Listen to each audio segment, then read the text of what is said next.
Saya akan ulang sedikit ini mengenai hadis dhaif yang telah kita bahas. Masih bisa pakai ini di sini buat direkam masuk video. Ya.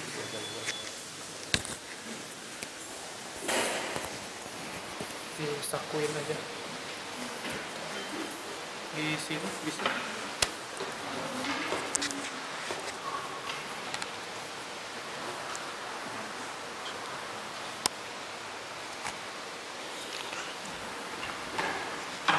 Tetap pakai itunya enggak. Kita akan sedikit mengulang mengenai hadis-hadis dhaif, ya.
Ya, hadis mursal itu adalah hadis yang sebenarnya kalau dilihat dari sanadnya itu ya enggak bersambung sampai Nabi. Ya, kalau bersambung sampai kepada Nabi itu disebut sebagai hadis yang marfu. Nanti kalau ada penjelasan-penjelasan dalam hadis ini biasanya bahkan di dalam kitab hadis itu ada yang disebut dengan al-marasil, yaitu kumpulan hadis-hadis yang mursal. Artinya sekali lagi bahwa hadis mursal itu sanadnya kalau katakan saja dari Imam At-Tirmidzi terus ke atas itu nanti hanya sampai kepada sahabat. Tidak ada ataupun tidak ada seorang sahabat pun yang meriwayatkan hadis itu dari Nabi Shallallahu Alaihi Wasallam. Ini tentang hadis mursal. Kemudian yang kedua ada yang disebut dengan hadis munqati, ilmu hadis judulnya, ilmu hadis. Yang kedua yang disebut dengan hadis munqati. Hadis munqati ialah hadis yang gugur pada sanadnya seorang rawi atau pada sanad tersebut disebutkan seorang yang tidak dikenal namanya. Hadis yang gugur sanadnya di satu tempat atau lebih atau pada sanadnya disebutkan nama seorang yang tidak dikenal. Ini hadis munqati. Jadi terputus sanadnya itu. Baik terputusnya itu dari tabi'in ataupun tabi'in itu munqati artinya terputus. Kemudian ada juga hadis mu'dhal. Ya. Yaitu sebagai hadis yang gugur dua orang sanadnya ataupun lebih secara berturut-turut. Ini bedanya antara munqati dengan mu'dhal. Mu'dhal itu ada dua orang sanad yang gugur ataupun yang tidak disebut. Kemudian ada juga hadis mu'allaq, hadis yang dihapus dari awal sanadnya seorang perawi atau lebih secara berturut-turut. Ini memang ada kesengajaan rawi hadis untuk menghapus sanadnya. Ada kalanya mungkin yang dihapus itu orang yang tidak populer ataupun orang yang tidak terkenal, ataupun ada juga barangkali hadis orang-orang yang orang-orang yang barangkali suka bohong dan lain sebagainya. Yang kelima adalah hadis mudallas, ya. Tadlis itu ada yang disembunyikan yang namanya tadlis itu. Jadi tadlis ini ada kalanya yang disembunyikan itu adalah salah seorang sanadnya, Kemudian juga ada kalanya yang disembunyikan itu adalah salah satu kata ataupun bagian kata dari matan hadis itu sendiri. Oleh karena itu ada yang disebut dengan tadlis isnad, ada juga yang disebut dengan tadlis suyuh. Kemudian dilihat dari segi sandarannya, ini ada yang mauquf, hadis yang diriwayatkan dari para sahabat baik berupa perkataan atau perbuatan ataupun takrirnya. Kemudian ada hadis maqtu. Ini maqtu itu artinya juga hadis yang diriwayatkan dari tabi'in dan disandarkan kepadanya baik perkataan ataupun perbuatan. Ini kalau hadis ini kalau paling atas itu hanya sampai tabi'in, tidak sampai pada sahabat. Nah, sekarang hadis dhaif dilihat dari cara ataupun dari cacatnya rawi. Ini ada yang disebut dengan hadis matruk, hadis yang perawinya mempunyai cacat, tuhmah bil kizbi, ataupun dia itu dituduh bohong. Kemudian ada juga hadis munkar, adalah hadis yang perawinya memiliki cacat dalam kadar sangat kelirunya ataupun nyata kefasikannya. Kemudian ada hadis mu'allal, hadis yang perawinya cacat karena al-wahm, yaitu banyaknya dugaan atau sangkaan yang tidak mempunyai landasan yang kuat. Dia itu hanya ketika meriwayatkan hadis itu hanya menduga-duga saja. Ya. Kemudian ada hadis mudraj. Ini hadis yang di dalamnya terdapat sisipan yang sebenarnya bukan dari hadis tapi dari perawi itu sendiri. Yang disebut dengan sisipan di sini tadrij itu ada kalanya terdapat pada sanad ataupun ada salah seorang rawi yang sebenarnya bukan perawi tapi dimasukkan di dalamnya. Ataupun ada kata-kata yang terdapat pada sanad terus lurus saja di bawah. Hadis maudhu ya. Kemudian yang kelima yang disebut dengan hadis maklub. Hadis maklub adalah mengganti suatu lafaz dengan lafaz yang lain pada sanad hadis atau pada matanya dengan cara mendahulukan ataupun mengakhirkannya. Ini jadi ada pertukaran sanad ataupun pertukaran kata. Yang umpamanya A meriwayatkan dari B, ini terbalik, B dulu ya baru A, ataupun A dulu baru B gitu. Nah, kemudian juga masalah matan, ada kata-kata yang terbalik, itu maklub. Kemudian muttorib, ya ini hadis yang diriwayatkan dalam beberapa bentuk yang berlawanan, yang masing-masing itu tidak bisa dikompromikan. Kemudian ada hadis mushaf. Ya, hadis mushaf mengubah kalimat yang terdapat pada suatu hadis menjadi kalimat yang tidak diriwayatkan oleh para perawi yang thiqah, baik secara lafaz ataupun maknanya. Kemudian ini barangkali hadis-hadis dhaif semuanya. Kemudian yang paling parah terus bawah, hadis maudhu judulnya. Ini yang akan kita bahas sekarang ini adalah hadis maudhu. Ini hanya kemarin mengulang sedikit. Ini nanti kalau mau di copy semuanya boleh. Terus hadis maudhu.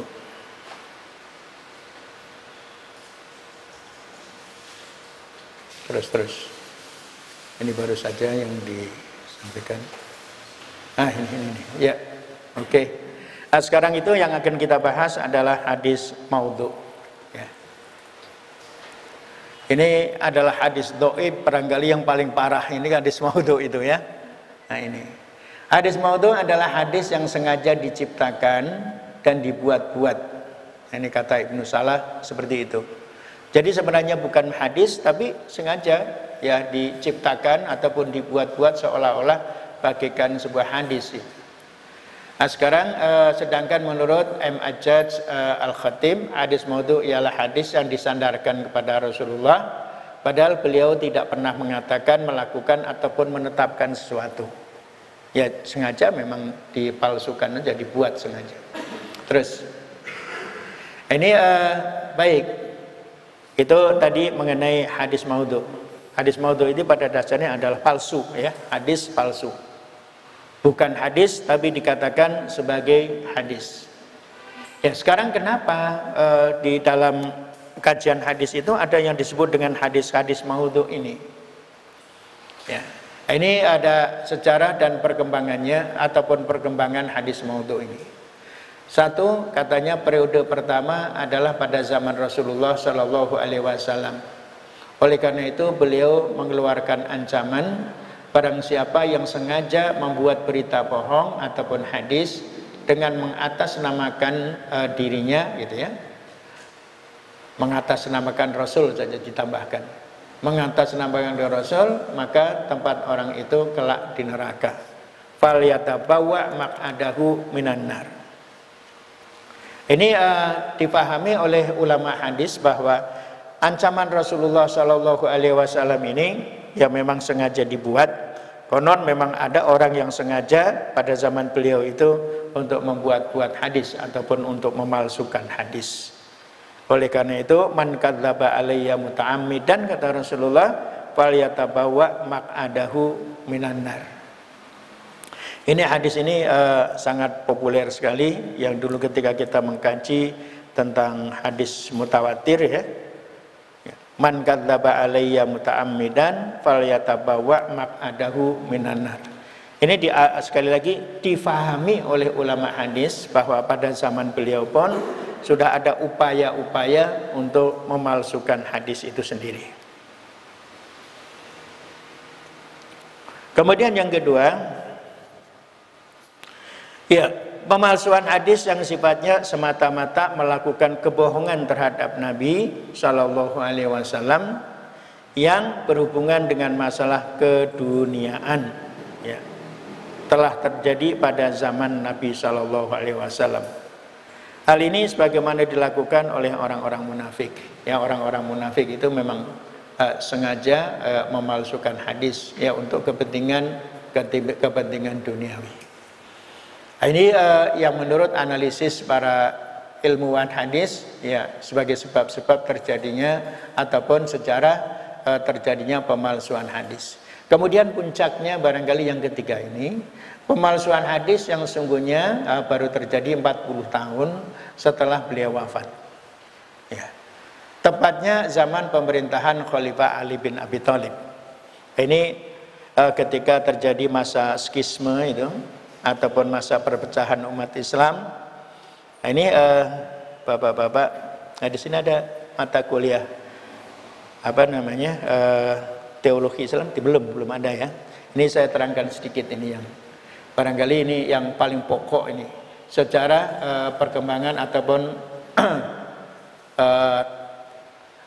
apa namanya sejarah terjadinya hadis maudhu ini ataupun terjadinya pemalsuan hadis ini, yaitu pada zaman pemerintahan Khalifah Ali bin Abi Thalib. Barangkali kalau kita mengkaji hal ini, kalau kita membaca sejarah, sebenarnya pada zaman pemerintahan Khalifah Ali bin Abi Thalib ini, ya, ini terjadi tragedi pembunuhan Khalifah Utsman ibn Affan. Ini kemudian barulah Khalifah Ali bin Abi Thalib itu naik tahta. Ya, kenapa terjadi pembunuhan Khalifah Utsman ibn Affan? Ini kalau kita runtut dari sejarah zaman jahiliyah ini, ya, terjadinya pembunuhan Khalifah Utsman ibn Affan itu yang namanya persaingan politik ini sudah terjadi, ya, sejak zaman jahiliyah. Kenapa? Seperti Abu Sufyan, Abu Jahal, Abu Lahab, itu tidak menerima Nabi ataupun tidak mengakui Muhammad sebagai Nabi. Padahal beliau Muhammad ini juga saudaranya sendiri, ataupun kalau dilacak dari atas, ini Abdul Manaf itu nenek moyang mereka sama. Tepatnya begini.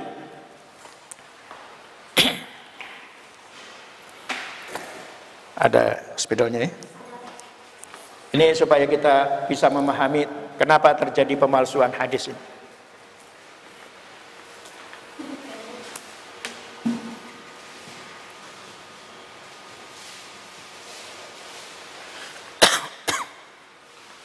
Ini mungkin skemanya singkat saja,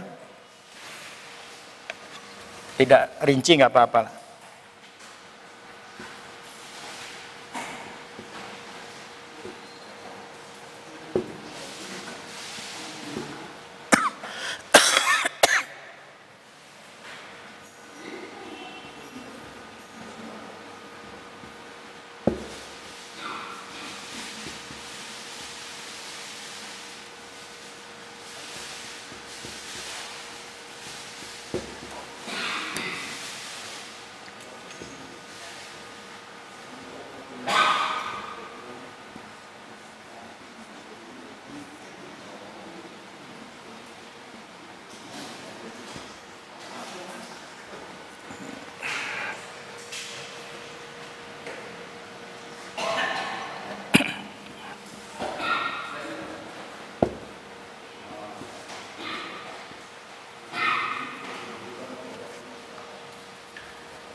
Sini langsung aja lah, Muawiyah aja.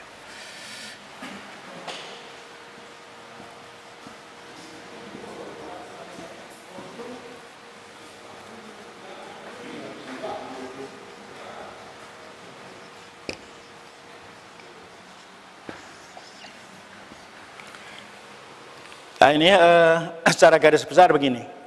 Nah, ini kalau dilihat, ini ada nanti Khalifah Muawiyah, ini ada Nabi Muhammad SAW. Ini secara garis besar kalau kita urutkan begini, kira-kira nenek moyang ini sama itu. Abdul Manaf ini kemudian menurunkan anak, antara lain namanya Hashim. Ya, Hashim ketiga itu, ya boleh dikatakan sebagai penguasa Makkah, ya sebagai penguasa Makkah. Kekuasaannya meliputi bidang kemasyarakatan ataupun agama, ya ini ataupun mungkin secara kenegaraan ataupun secara keagamaan, itu semuanya di bawah kekuasaan Hashim, ya kemudian di bawah kekuasaan Hashim. Nah, ini saudara Hashim ini yang bernama Muawiyah itu kurang mendapat peran di situ. Ya karena memang kekuasaan itu semuanya ada di tangan Hashim ini. Ya. Kemudian Hashim itu diturunkan kepada Abdul Muthalib. Ya, kakek Rasulullah Shallallahu Alaihi Wasallam. Akan tetapi pada zaman Abdul Muthalib ini kekuasaan kota Makkah itu sudah terbagi menjadi dua. Nah, kalau masalah kemasyarakatan itu ya ada di tangan Muawiyah atau tangan Muawiyah ataupun Harb dan seterusnya. Tapi kalau masalah keagamaan itu di bawah kekuasaan Abdul Muthalib. Ya. Kemudian Abdul Muthalib itu menurunkan Abdullah yang wafat sebelum Rasulullah sebelum Rasulullah lahir. Kemudian Abdullah menurunkan Nabi Muhammad Sallallahu Alaihi Wasallam. Ya kenapa mereka itu khawatir?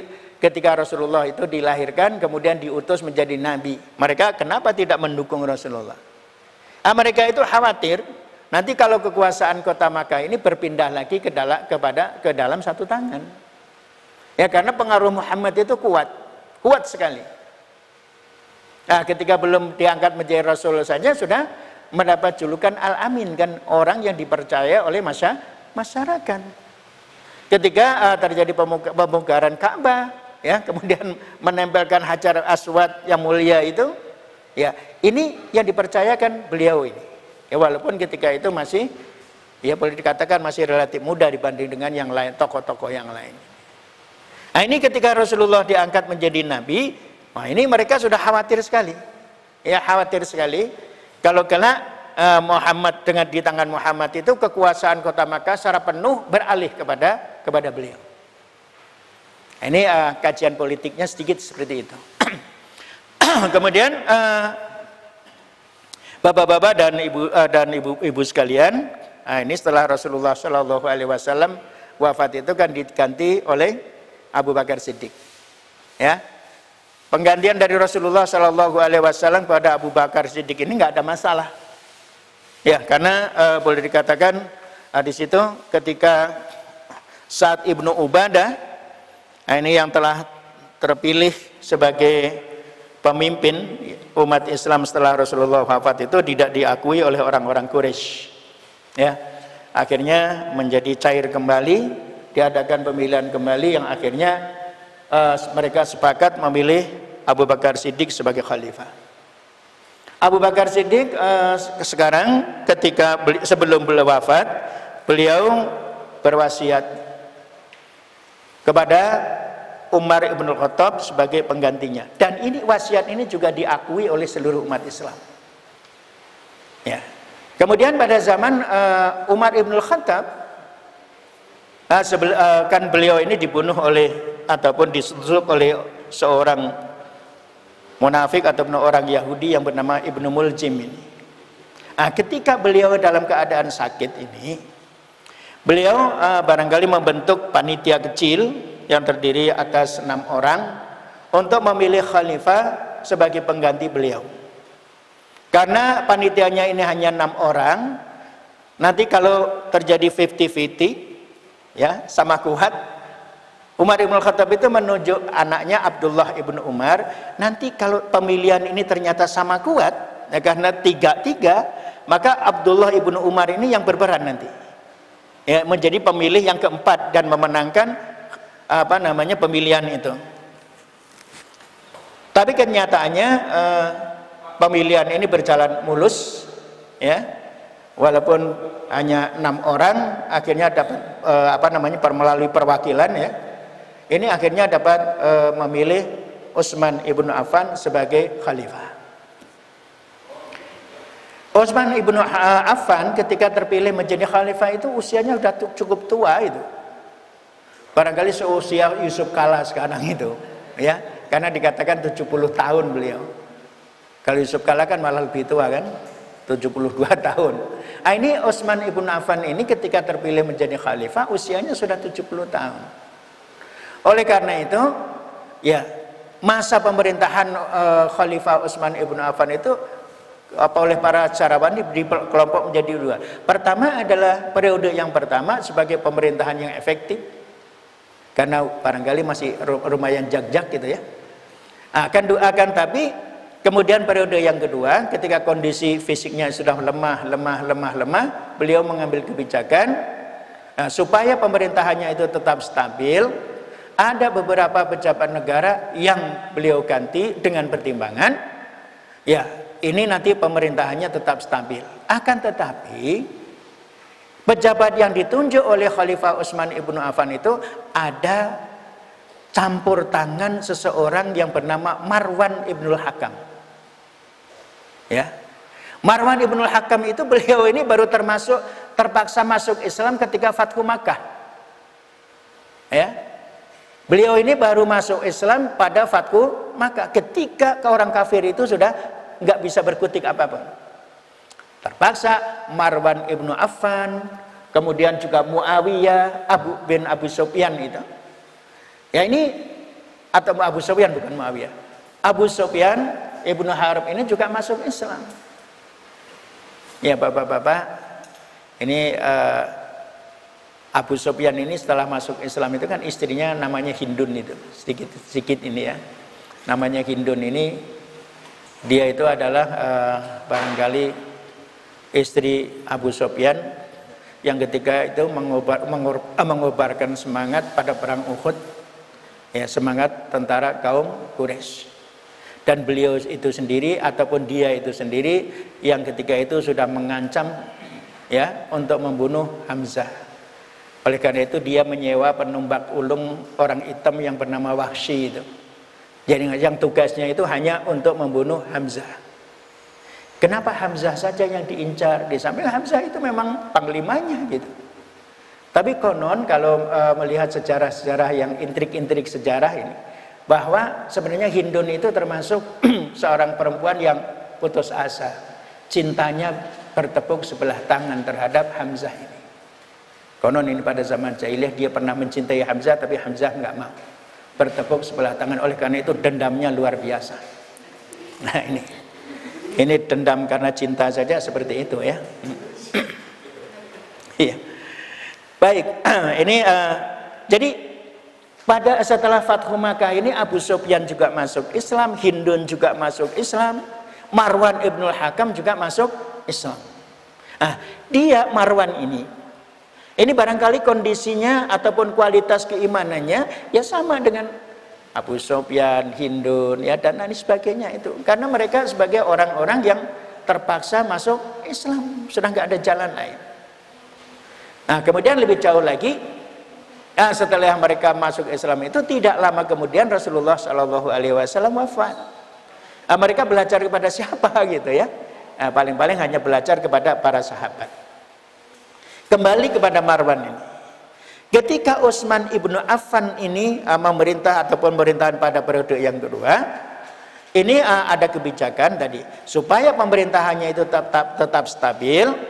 Beliau ini atas campur tangan Marwan Ibnul Hakam itu, para pejabat negara banyak yang dicopot, diganti dengan pejabat-pejabat baru yang notabene dipilihkan dari keluarganya. Keluarganya di sana keturunan Umayyah itu ya, keturunan Umayyah ini. Dan ketika itu ada seorang gubernur yang sudah memimpin di Damaskus, Syria sekarang, itu yang bernama Muawiyah itu.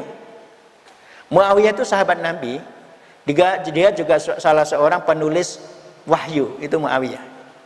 Dia berjasa menaklukkan ataupun mengislamkan Syria ataupun Damaskus pada zaman pemerintahan Umar ibn Khattab. Kemudian dia angkat menjadi gubernur di sana.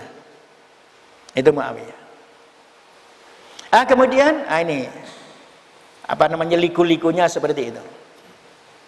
Ketika Utsman ibnu Affan diangkat menjadi khalifah ini asobiyahnya muncul. Ya, ini sudah saatnya keturunan ya Umayyah memimpin umat Islam. Ini sudah terpetik ini asobiyahnya. Ya, ini Umayyah. Ini saatnya keturunan Umayyah memimpin umat Islam ataupun memimpin Arab ketika itu. Itu dari benak Muawiyah pun sudah ada semacam itu. Saya kembali kepada Marwan tadi. Kenapa tadi Khalifah Utsman ibnu Affan ini dibunuh akhirnya? Puncaknya adalah ketika Khalifah Utsman ibnu Affan itu memecat gubernur Mesir yang bernama Amru ibnul As. Ya. Ketika Khalifah Utsman ibnu Affan memecat gubernur Mesir yang bernama Amru ibnul As. Dia adalah orang yang berjasa ataupun sahabat Rasulullah Shallallahu Alaihi Wasallam yang sangat berjasa mengislamkan Mesir. Itu Amru ibnul As. Sampai sekarang itu ada satu masjid yang dibangun konon pada zaman Amru ibnul As itu masih megah sekarang dan masih berfungsi. Itu masjidnya namanya Amru ibnul As di kota Kairo. Ini dipecat oleh Khalifah Utsman ibnu Affan. Padahal dia itu adalah gubernur yang sudah sangat dicintai oleh masyarakat Mesir. Dipecat. Oleh karena itu masyarakat Mesir itu tidak terima ketika pemimpin yang mereka cintai itu dipecat dan digantikan oleh orang yang tidak mereka sukai. Ketika itu yang diutus untuk menjadi gubernur di Mesir ada seorang yang namanya Abdullah ibnu Saroh. Ya. Abdullah ibnu Saroh itu adalah keturunan, kalau dilihat ke atas, keturunan Umayyah, sama dengan juga Utsman ibnu Affan itu kalau dilihat dari atas ya keturunan Umayyah. Abdullah ibnu Saroh itu diutus kemudian diberangkatkan ke Mesir. Akan tetapi setelah sampai di Mesir ditolak oleh masyarakat. Ditolak oleh masyarakat. Akhirnya oleh masyarakat Mesir, Abdullah ibnu Saro itu dikembalikan ke Madinah. Ya, dikembalikan ke Madinah. Dan masyarakat Mesir berdemonstrasi di Madinah menuntut pengganti Abdullah ibnu Saro ini. Tuntutannya begini. Pertama, mengembalikan Amr ibn al-As sebagai gubernur Mesir. Akan tapi ketika itu Amr ibn al-As itu sudah pergi ke Damaskus. Dia bergabung dengan Muawiyah. Diangkat sebagai penasihat gubernur oleh Muawiyah. Gak mungkin ini. Ya, gak mungkin ini. Oleh karena itu tuntutan yang kedua, kalau bukan Muawiyah, kalau bukan Amr ibn al-As yang diangkat kembali menjadi gubernur Mesir, mereka menuntut agar Muhammad ibnu Abdillah, Muhammad ibnu Abu Bakar, Muhammad putra Abu Bakar yang diangkat menjadi gubernur Mesir. Tuntutan mereka itu dikabulkan, ya, oleh Khalifah Utsman dan reng-rengannya. Ketika itu dikabulkan tuntutan mereka. Akhirnya mereka disuruh pulang dan membawa gubernur yang mereka pilih sendiri, yaitu Muhammad ibnu Abi Bakar. Mereka sudah bahagia, mereka sudah senang gitu. Akhirnya pulang kembali ke Mesir. Sejarah mencatat bahwa mereka yang demo ke Madinah itu tidak kurang dari 600 orang. Padahal berangkat dari Mesir sampai ke Madinah. Dulu ketika saya di Mesir itu ditawarin begini oleh kawan-kawan itu. Ya kalau mau ke Madinah itu kita bisa naik bus dari Kairo itu, tapi memakan waktu yang sangat panjang katanya. Mungkin bisa 5 hari lebih nanti dari Mesir itu sampai dari Kairo sampai Madinah. Itu dulu jalan kaki. Paling-paling kendaraannya unta, tapi tidak kurang dari 600 orang yang berduyun-duyun pergi ke Madinah. Hebat itu. Ya, Bapak dan Ibu sekalian, setelah tuntutan mereka dikabulkan, akhirnya mereka pulang kembali dengan membawa Muhammad ibnu Abi Bakar. Dan disinilah Marwan ibnu Hakam itu berperan. Begitu rombongan Mesir itu pulang, ya, Marwan ibnu Hakam itu menunjuk 2 orang kurir. Menunjuk 2 orang kurir agar membawa surat menyusul rombongan yang pulang ke Mesir.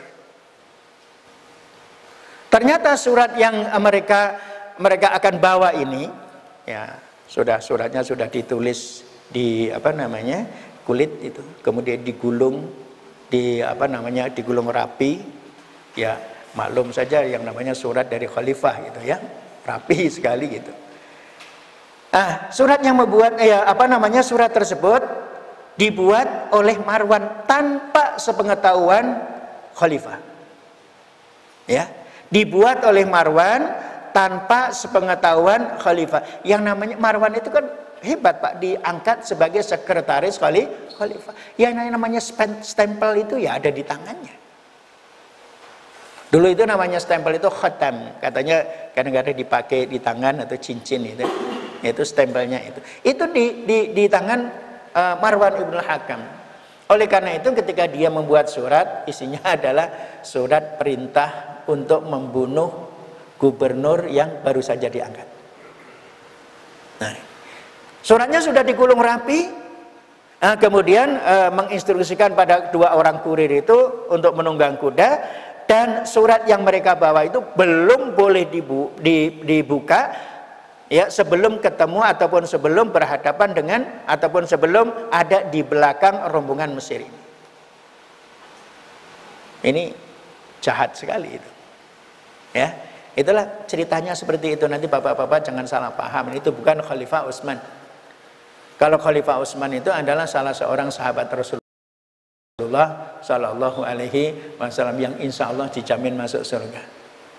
Tapi yang membuat di sini adalah Marwan ibnul Hakam, membuat surat perintah membunuh gubernur Muhammad ibnu Abi Bakar.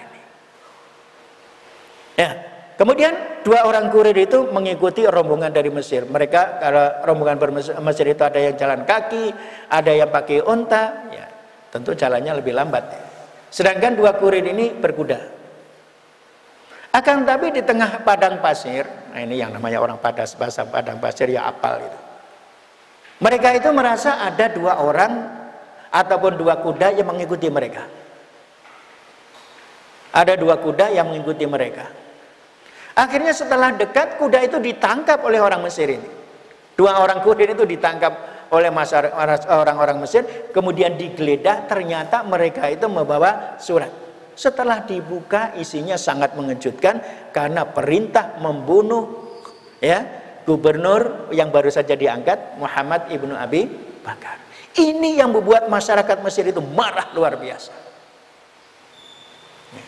Masyarakat Mesir marah luar biasa. Akhirnya mereka kembali lagi ke Madinah. Tanpa basa-basi langsung menyerbu rumah Khalifah Utsman ibnu Affan. Ya, langsung diserbu rumahnya. Karena dulu belum ada istana, Pak. Ya, seperti dari Rasulullah sampai dengan Utsman ibnu Affan itu ya, istananya ya rumah sendiri, paling-paling pusat pemerintahannya masjid. Langsung diserbu ke rumah, mereka itu menyerbu rumah Khalifah Utsman ibnu Affan. Ketika itu beliau sedang sholat. Diserbu orang banyak rumahnya. Ya, akhirnya terbunuhlah Khalifah Utsman ibnu Affan. Karena saking banyaknya orang yang menyerbu rumahnya itu, sampai sekarang masih menjadi misteri sejarah. Siapa yang membunuh Khalifah Utsman ibnu Affan? Sudah ada beberapa penelitian yang ternyata juga belum berhasil untuk menentukan siapa sih pembunuh Khalifah Utsman ibnu Affan itu. Yang ada, yang terungkap itu ya hanya istrinya yang bernama Nailah gitu. Istri beliau yang bernama Nailah itu ketika itu mencoba menghalangi, melindungi khalifah. Ya, akhirnya dua jarinya tertebas oleh pedang. Itu Nailah. Konon Nailah itu ketika dinikahi oleh Khalifah Utsman ibnu Affan, dia dalam keadaan ataupun sebagai seorang Nasrani. Kemudian setelah dinikahi oleh Khalifah Utsman ibnu Affan, dia masuk Islam. Dan inilah yang mencoba melindungi Khalifah Utsman ibnu Affan ketika diserbu oleh masyarakat Mesir. Dua jarinya terpotong. Singkatnya, Khalifah Utsman ibnu Affan itu terbunuh. Nah, setelah Khalifah Utsman ini terbunuh, ya. Nah, ini sebagaimana yang diinstruksikan oleh Rasulullah SAW, di dalam Islam itu tidak boleh ada kevakuman pemerintahan. Oleh karena itu, ini bisa dilihat. Begitu Rasulullah SAW wafat, beliau belum dimakamkan, masyarakat Islam itu sudah menunjuk khalifah, ya, yang nanti akan melanjutkan misi Rasulullah. Ataupun sudah menunjuk Khalifah Abu Bakar yang nanti akan memimpin umat Islam. Ini belum dimakamkan ketika itu. Oleh karena itu pada zaman Khalifah Utsman ibnu Affan pun, begitu Khalifah Utsman ibnu Affan wafat, terbunuh ataupun dibunuh itu, masyarakat Mesir, ada juga sebagian masyarakat Iran, ya, sebagian juga ada masyarakat Madinah itu sendiri ketika itu berkumpul di sekitar masjid. Dan mereka akhirnya secara aklamasi menunjuk Ali bin Abi Thalib sebagai khalifah yang pengganti Khalifah Utsman ibnu Affan. Ini yang dikatakan dalam kajian politik Islam, pemilihan langsung ini pada zaman Khalifah Ali bin Abi Thalib. Jadi langsung dipilih oleh masyarakat. Kalau Utsman ibnu Affan ini perwakilan, ya. Nanti kita lanjutkan. Ini puncaknya belum. Nanti pemalsuan hadis. Sambil jalan aja ya. Disilakan sambil menikmati snacknya, kita jalan saja. Kita akan lanjutkan tadi akibat terbunuhnya Khalifah Utsman, kemudian Khalifah Ali bin Abi Thalib ini menjabat sebagai khalifah. Cuman resikonya setelah beliau menjabat sebagai khalifah ini ada tuntutan dari masyarakat. Nah, terutama pertama kali datang dari Makkah. Masyarakat Makkah yang dipimpin oleh Ibnu Zubair, kemudian Siti Aisyah, kemudian Tolha Ibnu Ubaidillah. Ini dari Makkah, ini para pemimpin Makkah ini datang ke Madinah untuk menuntut Khalifah Ali bin Abi Thalib agar menangkap pembunuh Khalifah Utsman. Ya. Karena melakukan delik pembunuhan, maka risikonya mereka harus dihukum, yaitu apakah hukum qisas ataupun nanti diat gitu. Akan tapi kedatangan masyarakat Makkah yang dipimpin oleh Aisyah, Zubair dan Tolhah ini ya dihadang oleh pasukan Khalifah Ali bin Abi Thalib. Akhirnya terjadilah perang Jamal. Ini di perbatasan antara Saudi dan ya Irak lah. Ini terjadilah perang Jamal. Sahabat Ibnu Zubair ataupun Zubair Ibnu Abdillah dan Tolhah juga terbunuh ketika itu. Kemudian Siti Aisyah juga ditangkap, kemudian dibawa ke Madinah. Bukan dipenjarakan tapi dimuliakan di kota Madinah. Kemudian tuntutan yang kedua dari Muawiyah ibnu Abi Sufyan. Yang ketiga itu menjadi gubernur di Syria ataupun Damaskus. Apalagi Muawiyah itu sendiri adalah kerabat Utsman ibnu Affan. Tuntutan Muawiyah ini beda dengan tuntutan dari masyarakat Madinah, masyarakat Makkah. Tuntutan mereka agar Khalifah Ali bin Abi Thalib itu menangkap para pembunuh Khalifah Utsman satu, dan setelah ditangkap agar para pembunuh itu dikirim ke Damaskus untuk diadili di sana. Nah, apakah permohonan atau permintaan ini kira-kira dikabulkan oleh Khalifah Ali bin Abi Thalib? Tentu saja tidak. Ya, karena pembunuhan ini terjadi di pusat ibu kota. Sedangkan tuntutan Muawiyah, ya, ini agar mereka setelah ditangkap diserahkan ke Syria untuk diadili di sana.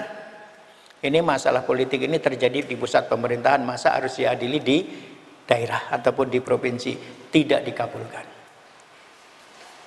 Akhirnya apa yang terjadi? Muawiyah mengangkat senjata.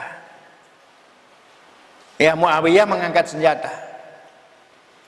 Nah, kemudian Khalifah Ali bin Abi Thalib pun ya mengangkat senjata. Nah, karena Muawiyah ini dianggap sebagai pemberontak ke pemerintahan yang sah, maka harus ditumpas pemberontakan itu. Terjadilah ini perang Siffin, ya, terjadilah perang Siffin yang sangat terkenal itu. Perang Siffin ini terjadi di bagian utara, ya, karena pasukan dari Muawiyah itu menuju selatan, kemudian pasukan Ali bin Abi Thalib itu juga menuju ke utara, bertemu di suatu daerah yang bernama Siffin itu. Peperangan berjalan sangat sengit, dan ketika pasukan Muawiyah ibnu Abi Sufyan itu nyaris dapat ditaklukkan, itu ada ide cemerlang dari Amr ibnul As itu, karena ketika itu sebagai penasihat gubernur Muawiyah ibnu Abi Sufyan. Kemudian ide cerdas, ya cerdas mau licik ataupun bukan, tapi cerdas itu. Dia muncul ide cerdas dari Muawiyah dari Amr ibnul As. Kalau peperangan ini dilanjutkan, pasti pasukan Muawiyah itu akan kalah. Oleh karena itu, di situ idenya kita harus minta damai. Ya. Akhirnya prajurit diminta untuk mengikatkan mushaf Al-Quran di ujung tombak, kemudian diangkat tinggi-tinggi. Ini sebagai pertanda, ya, bukan bendera putih ya, tapi di sini mengangkat mushaf tinggi-tinggi sebagai suatu pertanda bahwa ini harus diselesaikan secara damai, kembali kepada Al-Quran, ya, kembali kepada Al-Quran. Dan taktik ini ternyata sukses untuk memecah belah pasukan Khalifah Ali bin Abi Thalib.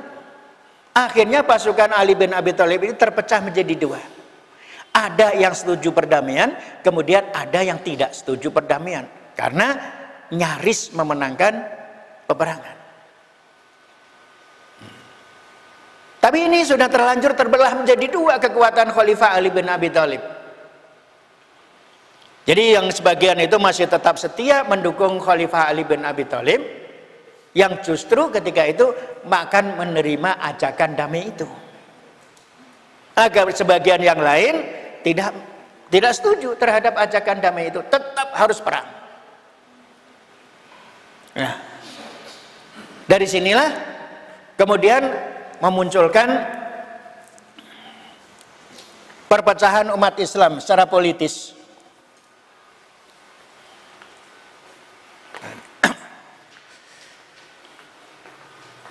Nah, kemudian ada di sinilah kemudian memunculkan tiga aliran politik dalam Islam. Yang pertama adalah dari Muawiyah. Kemudian di sini Khalifah Ali. Nah, kemudian ada sebagian pasukan Khalifah Ali bin Abi Thalib yang memisahkan diri, tidak setuju ajakan damai itu. Ini yang kemudian dikenal dengan kaum Khawarij.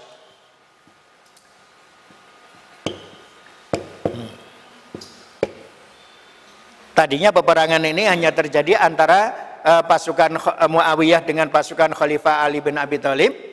Setelah tadi ajakan damai ini, ya, terpecah menjadi tiga. Di sini saudara sekalian, akhirnya Khalifah Ali bin Abi Thalib itu tetap pada pendiriannya menerima ajakan damai itu atau menerima perdamaian ini. Khalifah Ali bin Abi Thalib akhirnya mengangkat juru bicara yang bernama Abu Musa al-Asy'ari untuk berunding. Kemudian Muawiyah ibnu Abi Sufyan itu mengangkat Amr ibnul As sebagai juru bicaranya dalam perundingan ataupun dalam perdamaian itu. Ya, Bapak dan Ibu sekalian barangkali sudah sepintas kenal siapa yang namanya Abu Musa al-Asy'ari itu. Dia itu adalah salah seorang sahabat Nabi yang ahli di bidang agama. Boleh dikatakan ya ustadz yang sangat kondang itu. Ya, alim, orang alim. Tapi beliau juga mantan gubernur. Ya, mantan gubernur di Kufah ataupun di Basrah, politisi juga. Ulama tapi politisi. Akan tapi Abu Musa al-Asy'ari ini karena dia keulamaannya itu lebih menonjol daripada politiknya gitu. Berbeda dengan Amr ibnul As, sahabat Rasulullah, ya, salah seorang penulis Al-Quran juga. Ya, tapi bagi Abu Musa Amr ibnul As itu yang menonjol masalah politiknya. Beda. Dua orang ini, karakter dua orang ini berbeda jauh. Oleh karena itu ketika mereka itu berunding berhadapan gitu, itu pinternya Amr ibnul As itu akhirnya ketika berunding kedua orang itu sepakat, juru bicara itu. Kesepakatannya apa? Satu kesepakatannya memecat pemimpin yang berselisih ataupun berseteru. Nah, artinya Muawiyah harus dipecat, Khalifah Ali juga harus dipecat. Itu kesepakatan pertama.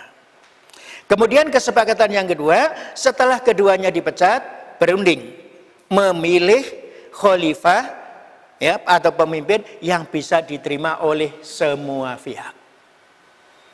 Bagus kan perundingannya itu.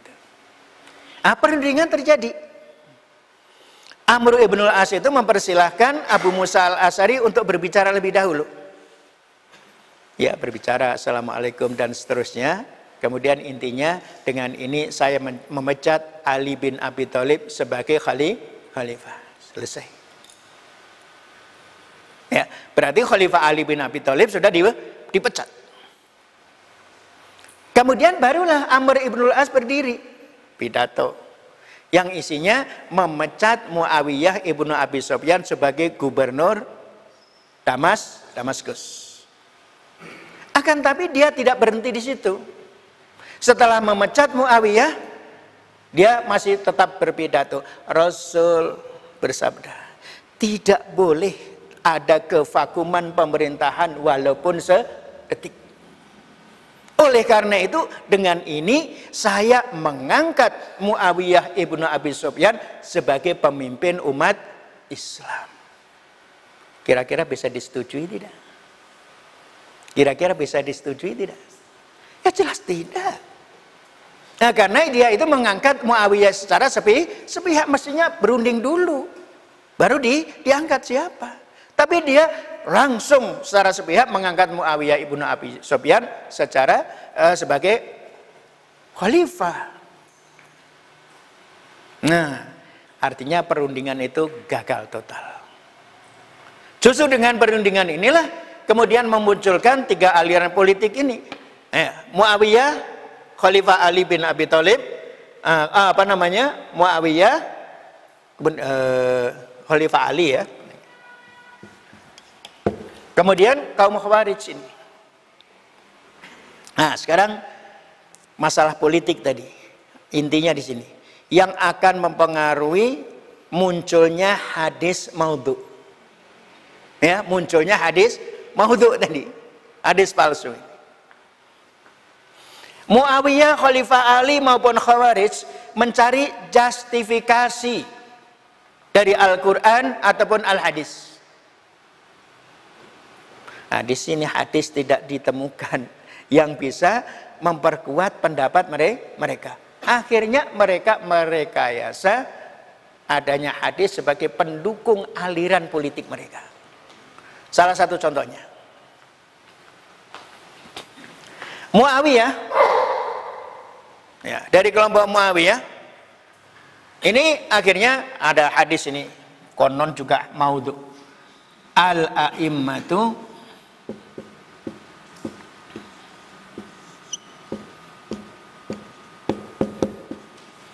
min Quraisyin.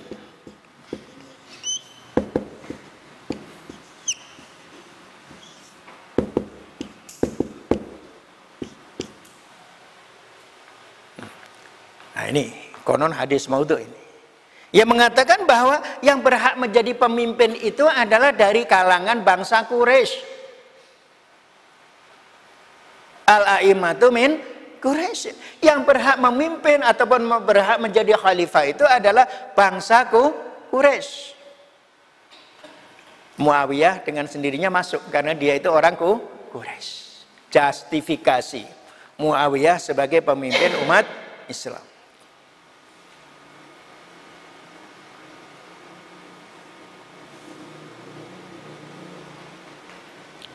Ini satu. Ya, kemudian bagaimana Khalifah Ali sama? Oh, ini yang hadis imamah itu ya. Itu adalah muncul itu. Ya, hadis Ghadir Hum itu. Ya, bahwa yang berhak ataupun konon Khalifah Ali pernah mendapat wasiat dari Rasulullah Shallallahu Alaihi Wasallam. Kelak setelah Rasulullah wafat, yang memimpin umat Islam itu adalah Khalifah Ali bin Abi Thalib.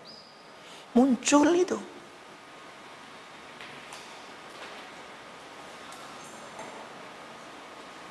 Ya, bagaimana kaum Khawarij? Khawarij ini dituduh, ya, bahwa dia itu adalah kelompok munafik dari kalangan umat Islam. Bahkan ada yang menuduh kelompok sindik dari kaum muslimin, ataupun kelompok kafir dari kalangan kaum muslimin. Itu kaum Khawarij. Dituduh seperti itu. Ini muncul hadis-hadis palsu. Muncul hadis-hadis maudhu karena masalah politik ini. Ya. Ini yang saya tekankan adalah hadis maudhunya ini. Tadi sebagai justifikasi aliran-aliran politik masing-masing. Ataupun untuk menjatuhkan aliran politik yang lain. Ya. Ini tadi masalah pemalsuan hadis sungguhnya 4 tahun setelah beliau wafat, tepatnya zaman pemerintahan Khalifah Ali bin Abi Thalib. Karena ini memunculkan ini. Masing-masing mencari justifikasi dalam hadis ya untuk mendukung aliran-aliran masing-masing. Kalau tidak ada hadis, akhirnya mereka merekayasa membuat hadis sebagai justifikasi aliran politik masing-masing. Oleh karena itu seorang profesor politik Islam seperti Din Samsudin, nah itu dia mengatakan hadis tentang politik semuanya maudhu. Ya, hadis tentang politik semuanya maudhu. Dia katakan seperti itu. Memang iya, kenapa? Karena memang arahnya seperti ini. Ya, nah kata beliau, yaitu hadis yang berbicara masalah politik semuanya maudhu. Nah, ini sedikit masalah politik ini menjadi maudhu ini. Ya.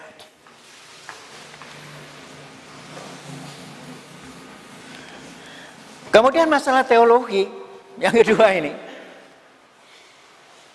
Ya Allah, setelah terjadi masalah politik, akhirnya merembet kepada masalah teologi. Mula-mula dari kaum Khawarij mengatakan begini. Wa man lam yahkum bima anzalallah faulaika humul kafirun. Barang siapa yang memutuskan perkara tidak didasarkan pada Al-Qur'an, maka mereka termasuk orang kafir. Ini hadis ayat Al-Qur'an beberapa, ya, wa faulaika humul dzalimun ada, ya. Kemudian wa faulaika humul musyrikun juga ada. Wa man lam yahkum bima anzalallah faulaika humul kafirun. Barang siapa yang menyelesaikan perkara tidak didasarkan pada Al-Qur'an, maka kafir mereka. Ayat ini ya dijadikan sebagai justifikasi bagi kaum Khawarij untuk menyalahkan Muawiyah dan menyalahkan Khalifah Ali bin Abi Thalib. Kenapa? Apa yang disalahkan ini? Ini perdamaian ini. Mereka ataupun perdamaian ini dianggap menyalahi Al-Quran. Ya, perdamaian ini dianggap menyalahi Al-Quran. Karena menurut paham kaum Khawarij bahwa Muawiyah itu adalah kaum baghin, ya, pemberontak. Nah, dan pemberontak itu harus ditumpas halal darahnya. Ya kenapa harus diselesaikan secara damai? Menyimpang dari Al-Quran kalau menurut kaum Khawarij. Dengan dalil tadi, faulaika humul kafirun, maka Muawiyah juga kafir. Ya, juru bicaranya juga kafir. Khalifah Ali bin Abi Thalib juga dianggap kafir, juru bicaranya juga dianggap kafir. Padahal semuanya itu adalah sahabat Rasulullah Shallallahu Alaihi Wasallam. Sampai begitu masalah, ya, sampai begitu. Setelah mereka berbicara, mereka kafir, mereka kafir. Nah, inilah masalah politik sekarang sudah beralih menjadi masalah teologi. Teologi ini teologi kaum Khawarij.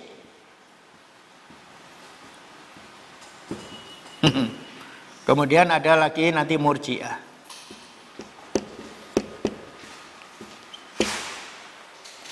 Ini sudah masalah politik ini, masalah teologi ini juga akhirnya banyak mempengaruhi hadis-hadis palsu itu. Ya, jadi penafsiran-penafsiran terhadap Al-Quran, penafsiran-penafsiran terhadap hadis. Ya, ya karena tadi membela aliran-aliran teologi mereka, akhirnya ya memunculkan hadis-hadis palsu juga.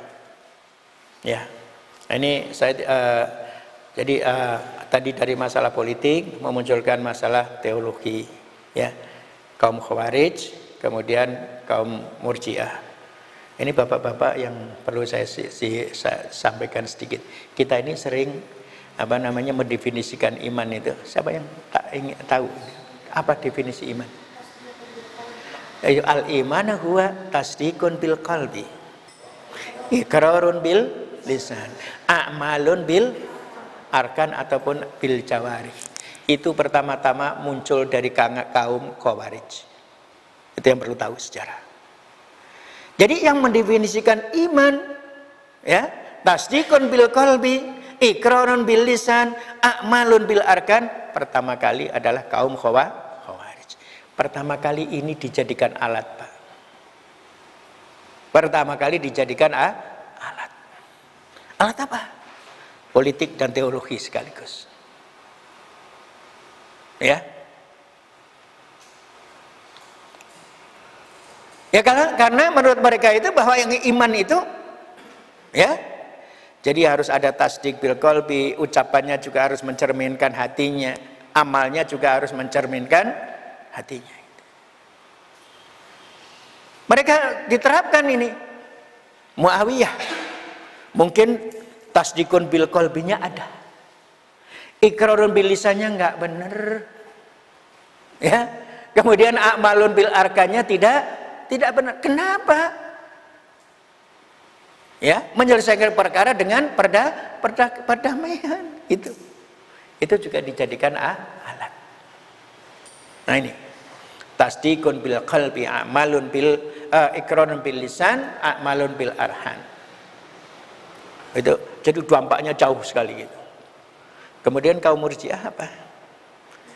Nah, Murji'ah yang ekstrim itu yang penting bahwa yang namanya iman itu adalah tasdikun bil qalbi. Yang lebih moderat mengatakan bahwa kesempurnaan iman itu iqrarun bil lisan, a'malun bil arkan. Kalau ini tidak, imannya kurang sempurna. Cuman itu. Yang lebih ekstrim lagi, yang penting ada tasdikun bil qalbi. Merembet kemana-mana. Baik, itulah barangkali gambaran-gambaran kenapa muncul hadis-hadis palsu.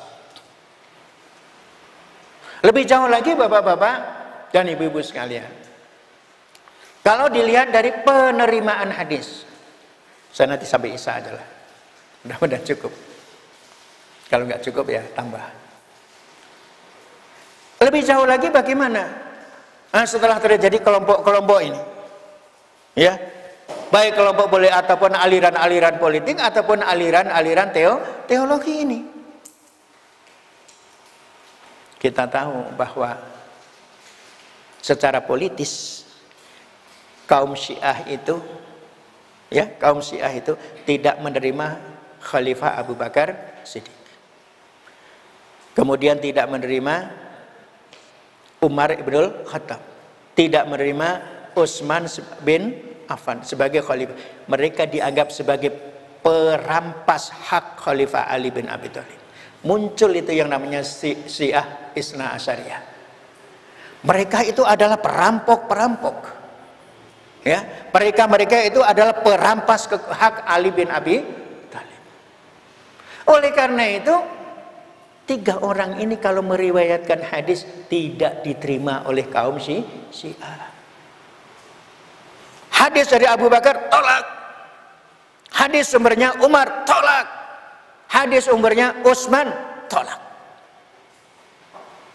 Yang diterima adalah hadis yang bersumber Ali bin Abi Thalib, kemudian Fatimah, Hasan, Husain. Hadis ahlul bait saja. Itu dampaknya. Kemudian di samping Syiah Isna Asyariyah yang ekstrim itu muncul lagi Syiah Zaidiyah. Ini agak toleran sedikit. Dia pakai teori Fadil dan Mafdul. Khalifah yang paling berhak itu adalah Khalifah Ali bin Abi Thalib, itu yang utama. Kemudian yang tidak utama adalah khalifah yang lain, Abu Bakar, Umar, dan Utsman. Itu walaupun sebagai khalifah tapi tidak utama, kelas 2 lah. Ya oleh karena itu ketika mereka menerima hadis-hadis dari mereka juga kurang meyakinkan, tapi diterima. Ya, ini kelompok Syiah yang kedua, menerima hadis mereka.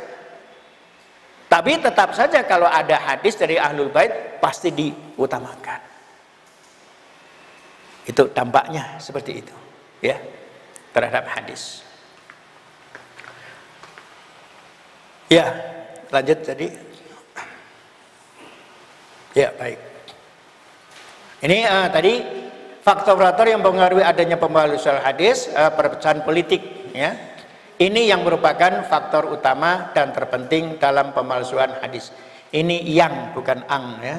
Y-nya itu susah tadi.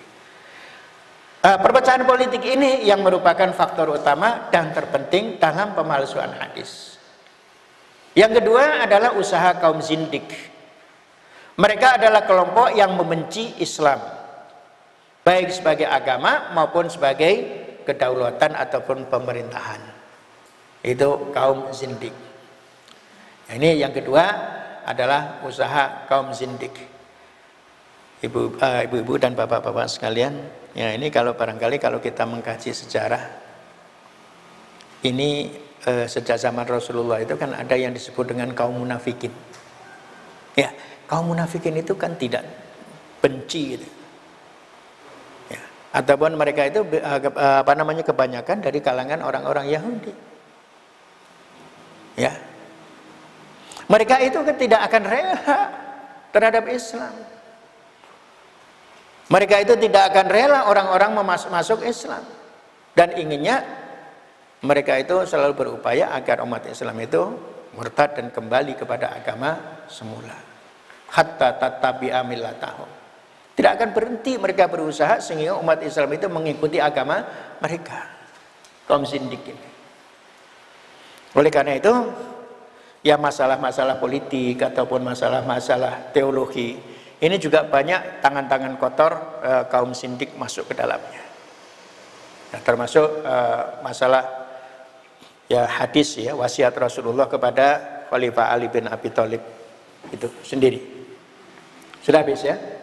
Ini. Jadi perpecahan politik ini yang merupakan faktor utama dan terpenting dalam pemalsuan hadis, dan yang kedua adalah usaha kaum zindik. Sudah habis? Atau masih ada di bawahnya? Nah, kalau ada, kita lanjut. Kemudian yang keempat, pembuat cerita ataupun kisah-kisah. Hal itu dilakukan untuk menarik simpati para pendengar. Bapak dan Ibu sekalian, ini barangkali yang ketika itu ada yang menanyakan tentang Israiliyat. Ya, menanyakan tentang Israiliyat. Israiliyat itu adalah cerita-cerita yang dibuat oleh ya orang-orang Israel yang sudah ataupun orang-orang Yahudi yang sudah masuk Islam. Kenapa muncul cerita-cerita itu? Terutama adalah masalah-masalah sejarah umat yang lalu secara detail. Yang menurut Al-Quran itu tidak diterangkan secara detail.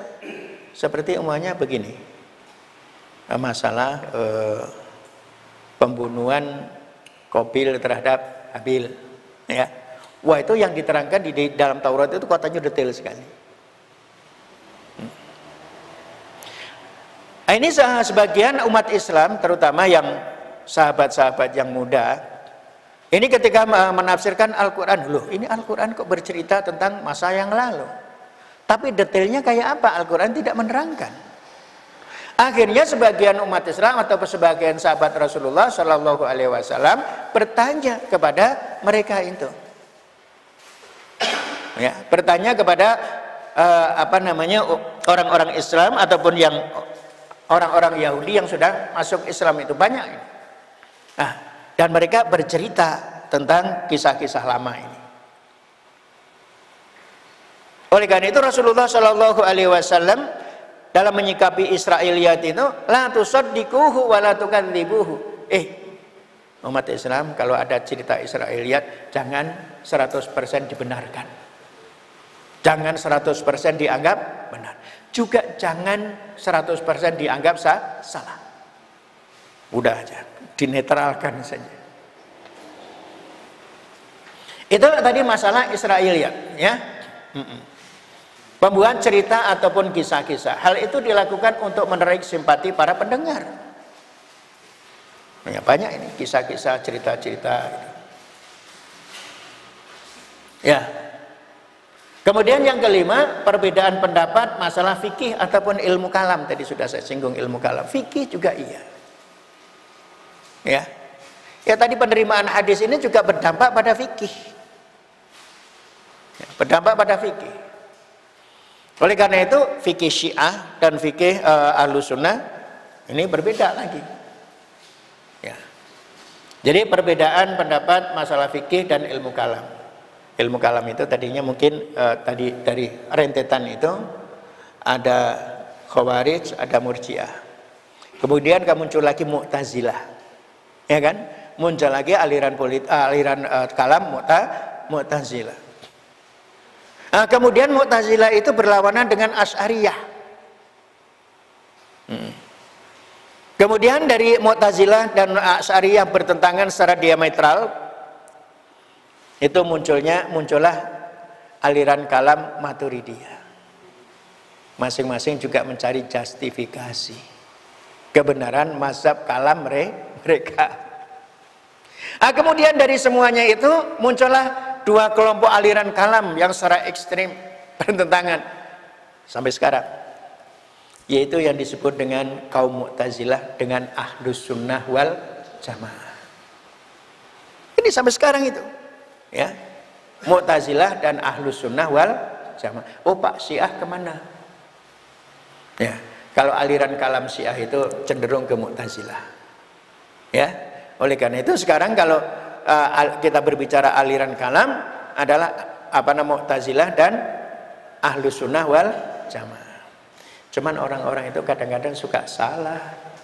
Siapa sih Ahlus Sunnah wal Jamaah itu? Katanya yang Ahlus Sunnah wal Jamaah itu Nahdlatul Ulama saja. Enggak. Memang betul Nahdlatul Ulama itu yang paling mengakui bahwa mereka adalah Ahlus Sunnah wal Jamaah. Tapi ciri-cirinya begini sebenarnya Ahlus Sunnah wal Jamaah dan Mu'tazilah itu. Kalau berpikir masalah teologi, kaum Mu'tazilah itu mendahulukan rasio. Ya, mendahulukan rasio. Sedangkan kalau Ahlus Sunnah wal Jamaah itu mendahulukan nas. Bedanya itu saja. Kalau kaum Mu'tazilah mendahulukan rasio, kalau Ahlus Sunnah itu mendahulukan nas, baik Al-Quran ataupun Al-Hadis. Bedanya itu saja. Sekarang mari kita lihat, ya, cara berpikir agama ini kaum Nahdliyin apa? Al-Quran dulu ataupun akal dulu? Ya, Al-Quran dulu, hadis, kemudian mazhab. Muhammadiyah sekarang gimana? Al-Quran, hadis, ijtihad. Ya kan? Persis. Al-Quran, hadis, ijtihad. Sami kan? Itu cara berpikir Ahlus Sunnah wal Jamaah. Lawannya itu hanya Mu'tazilah tadi. Mu'tazilah itu kalau berpikir rasio dulu, baru Al-Quran dan hadis. Al-Quran dan hadis itu, ya, hanya dijadikan sebagai apa ya? Bukan justifikasi saya rasa. Ya. Kata mereka begini. Hasil pemikiran rasio yang murni itu pasti tidak akan bertentangan dengan nas. Baik Al-Quran maupun Al-Hadis. Oleh karena itu hasil pemikiran ini kemudian dikombin dengan Al-Quran dan hadis. Oh, cocok. Itu jadi ini dulu, kemudian dipaksakan ini dengan dalil-dalil Al-Quran dan hadis ini. Ini cara berpikir kaum Mu'tazilah. Jadi oleh karena itu ya kita nggak usah bertengkar lah antara NU, Muhammadiyah, Persi, nggak usah bertengkar, samalah, sama-sama Ahlus Sunnah wal Jamaah dalam berpikir masalah teologi itu. Ya, baik. Pendapat perbedaan pendapat masalah fikih ataupun ilmu kalam. Perbuatan ini umumnya muncul dari para pengikut suatu mazhab. Ya. Ya, kadang-kadang ini saya juga dulu itu pernah. Ketika NU itu dipimpin oleh Kiai Yusuf Hasim. Kemudian Muhammadiyah ketika itu dipimpin oleh Amin Rais. Mereka berdua itu bercerita. Kalau Pak Amin Rais itu mamanya mampir Jombang, nginepnya di Pak Yusuf, tokoh Nahdlatul Ulama Nasional. Sebaliknya Pak Yusuf kalau ke Jogja nginepnya di rumah Pak Amin. Tapi di bawahnya bertengkar melulu, ini masalah kunut ini. Ya kan? Padahal mereka itu berangkulan tangan, bergandeng tangan. Siapa Pak Din Samsudin ketika jadi tokoh Muhammadiyah dengan Pak Hasyim Muzadi, tokoh NU. Akrab banget itu. Ya. Pernah diundang ke Unisba, berpelukan mereka. Karena Pak Hasyim Muzadi itu sebagai senior alumni Gontor, ya. Dan Pak Dim Samsudin itu junior alumni Gontor, walaupun beliau profesor. Tetap hormat. Ya. Tapi di sini, di bawahnya inilah, ya, pengikut suatu mazhab itu yang bertengkar. Ya, yang bertengkar. Ya, contohnya begini kan, Ahlussunnah wal Jamaah itu mengklaim mereka satu-satunya kelompok Islam yang nanti akan masuk ke dalam surga. Yang lain enggak. Umat Islam terbagi menjadi 70 kelompok. Nanti hanya satu kelompok yang masuk surga. Manhum, siapa mereka? Mereka mengatakan Ahlussunnah wal Jamaah. Ya. Nah, ini kadang-kadang seperti itu. Masalah Ahlussunnah wal Jamaah saja, antara ormas-ormas Islam di Indonesia ini cakar-cakaran, paling Ahlussunnah wal Jamaah saya, paling Ahlussunnah wal Jamaah saya. Ya, padahal itulah kondisinya. Pengaruhnya terhadap pemalsuan hadis luar biasa. Kemudian yang keenam adalah menjilat penguasa. Dari dahulu sampai sekarang yang namanya penjilat itu tetap saja ada. Ya. Hal ini dilakukan untuk mendapat simpati dan penghargaan dari pemerintah. Ya, ya akhirnya membuat hadis-hadis palsu, ya, untuk memuji-muji pemerintah, gitu, untuk memuji-muji raja dan lain sebagainya, gitu. Ya inilah barangkali hal-hal yang mempengaruhi munculnya hadis-hadis maudhu ataupun hadis-hadis palsu. Ya, lanjut. Karakteristik hadis maudhu, ciri-ciri pada sanad. Ya, lanjut karakteristik hadis maudhu. Ya, oke. Karakteristik hadis maudhu, ciri-ciri pada sanad sekarang. Yang pertama, melalui pengakuan si pemalsu hadis itu sendiri. Ya, mamanya dia mengaku bahwa dia telah memalsukan sanad hadis itu. Yang kedua, perawi tidak bertemu dengan orang yang diakui sebagai gurunya. Ya. Dia mengaku bahwa dia mendapatkan hadis dari seorang guru ataupun seorang ahli hadis, tapi kenyataannya dia tidak pernah ketemu karena beda generasi barangkali. Ataupun tempat tinggal, domisili yang terlalu jauh. Kemudian yang ketiga, perawi dikenal sebagai orang yang sebagai pendusta. Ini ciri-ciri pada sanad, ya. Kemudian ciri-ciri pada matan. Satu, terdapat kerancuan pada lafadz hadis, ya, yang diriwayatkan. Itu tolong dihapus saja, diriwayatkan. Yang diriwayatkan. Terdapat kerancuan pada lafadz hadis yang diriwayatkan, rancu. Ya. Kemudian yang kedua, maknanya rusak.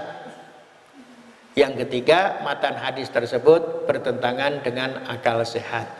Ya, seperti yang pernah saya sampaikan itu tentang hadis apa namanya, apa itu? Pernah saya sampaikan itu tentang hadis bukan nuzul Quran. Akhir Ramadan itu apa namanya? Lailatul Qadar, ya. Hadis tentang Lailatul Qadar itu, ya Allah, kalau dilihat dari matannya itu bertentangan dengan sunnatullah. Masa air berhenti mengalir gitu, ya, laut berhenti berombak, itu enggak masuk akal. Jadi maknanya rusak matan hadis tersebut bertentangan dengan akal sehat yang semacam itu. Kemudian yang keempat, bertentangan dengan nas Al-Quran dan hadis mutawatir ataupun ijma ulama. Ini kalau ada hadis bertentangan dengan nas Al-Quran, kemudian bertentangan juga dengan hadis mutawatir. Hadis mutawatir ini kan posisinya di bawah Al-Quran ini. Ya, karena termasuk hadis sahih, ya karena diriwayatkan oleh orang banyak yang tidak mungkin bersepakat untuk melakukan kebohongan. Ataupun bertentangan dengan ijma ulama. Ya, ijma ulama. Yang kelima, hadis yang mendakwah bahwa para sahabat sepakat menyembunyikan suatu pernyataan Rasulullah Shallallahu Alaihi Wasallam. Kemudian yang keenam, hadis yang menyalahi fakta sejarah yang terjadi pada zaman Nabi Shallallahu Alaihi Wasallam. Yang ketujuh, matan hadis tersebut sejalan atau mendukung mazhab perawinya. Ini jadi hadis dijadikan sebagai justifikasi mazhab. Kemudian yang kedelapan, hadis yang menceritakan peristiwa besar yang terjadi di hadapan umum yang semestinya diriwayatkan oleh orang banyak, akan tapi ternyata diriwayatkan seorang perawi saja. Bukan ternate, itu ternyata ya. Ternyata. Akan tapi ternyata diriwayatkan seorang perawi saja. Mestinya ini karena peristiwa ini umum diketahui oleh orang banyak, yang meriwayatkan mestinya orang banyak, tapi kok cuman satu orang saja yang meriwayatkan. Ya. Nah, ini juga termasuk itu. Kemudian yang kesembilan, hadis yang menerangkan pahala sangat besar terhadap perbuatan kecil dan sederhana, atau sebaliknya siksaan yang sangat hebat terhadap perbuatan salah yang sangat kecil. Ini hati-hati kalau ada hadis-hadis yang menerangkan hal itu. Terakhir, penanggulangan hadis maudhu. Ya. Bagaimana supaya kita itu dapat terhindar menggunakan hadis maudhu? Yang pertama, pelihara sanad hadis itu. Jadi kita harus mengkaji, ya, ataupun ketika meriwayatkan hadis, sanadnya jangan dihilangkan, harus bisa dilacak.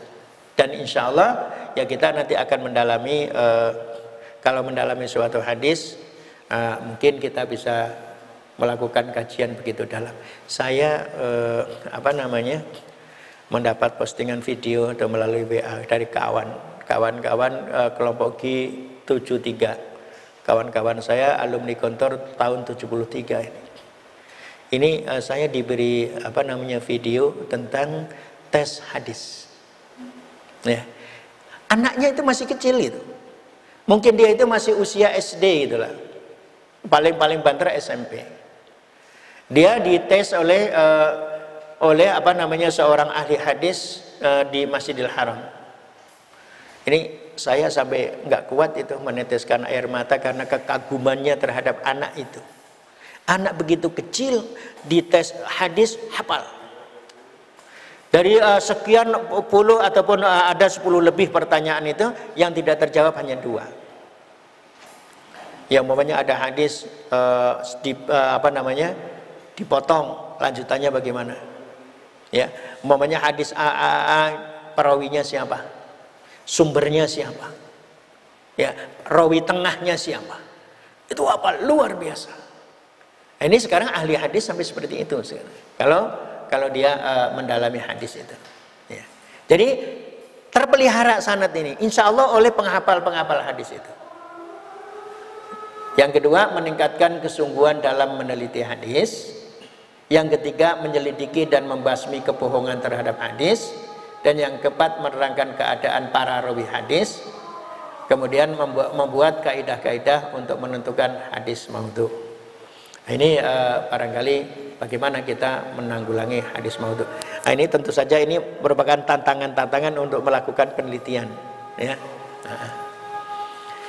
ya baik, sudah Isya, mungkin kita cukup ya. Cukup sekian, mudah-mudahan nanti kalau ada hal-hal yang lain bisa dipertanyakan pada kesempatan lain. Sekian saja. Assalamualaikum warahmatullahi wabarakatuh.